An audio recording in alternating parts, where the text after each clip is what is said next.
Let's bring in Mike Rowe of the Micro Works Foundation, host, narrator, and executive producer of How America Works on Fox Business. I guess an election can really focus the support of energy as it gets down here in the final stretch. I think so. I mean, I think it's a year-round topic, but it's funny the way it's just built and built and built and built. And it's funny, too, the way I've seen this story sort of spool out. On the one hand, we're talking about what the president said and what it means. On the other hand, we're talking about what the president meant to say and what we think he thought he meant. And that's fascinating to me. I've just personally, I kind of reject the whole idea that we need to look into a magic 8-ball to figure it out. He's the leader of the free world. He spoke clearly. He said exactly what it seems like he believes, and what he said is totally consistent with everything I've seen him done in this space. So yeah, we're at a moment where fossil fuels are either the enemy and the end of the world is either existential in 12 years hence, or it's not. Yeah, you make your living communicating, and you're really good at it. No, thanks. But it seems like there's a cleanup in aisle 4 just about every other day. And what the White House says is don't believe your lying ears, because what you heard is not actually what you heard, time and again. I mean, yes. And why would we do anything other than nod and say, no, sorry, he's the leader of the free world. He's our president. He said it. We don't need interpretive dance or hand puppets or some other thing to break through the confusion of a couple of very simple, direct sentences. We know where the man is coming from. God bless. It's okay. Opinions vary. But the issue of our times, I think, is going to be true or false. Fossil fuels are our enemy. That's how the table's been set. It's pretty clear. What have the practical effects been, or the consequence have been, of the Keystone Pipeline decision on President Biden's first day in office, canceling the Keystone Pipeline? And that portended a lot of other energy-related jobs that never materialized. And remember when John Kerry said, well, they can go get a green job, and that didn't materialize either. Or get an electric car, or eat Chef Boyardee. Right. It is a theme, right?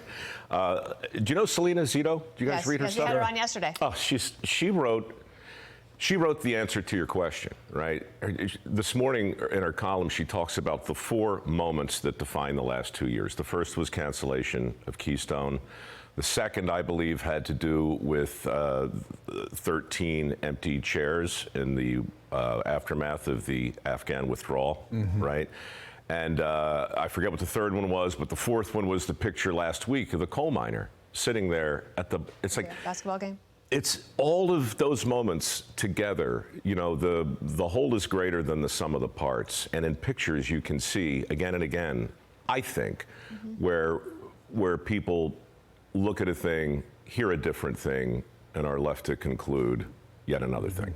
There are those who believe that, and I think Brit Hume is one of them, that this last 2 years started going downhill when Democrats won both Senate seats in Georgia.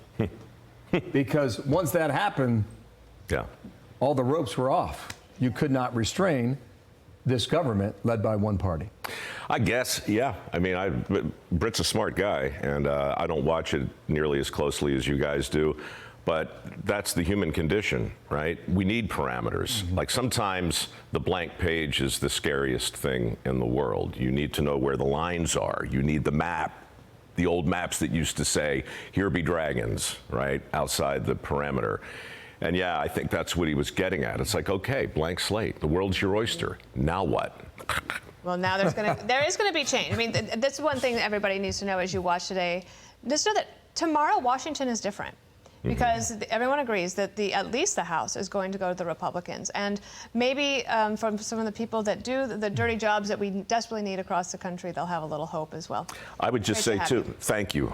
But it's not just labor and management. It's energy. It's all of us. That's all of it, indeed. Thank you so much, Mike Rowe. Thank you, everybody, for being with us. Harris Faulkner is up next. Here she is. I'm Steve Doocy. I'm Brian Kilmeade. And I'm Ainsley Earhart. And click here to subscribe to the Fox News YouTube page to catch our hottest interviews and most compelling analysis.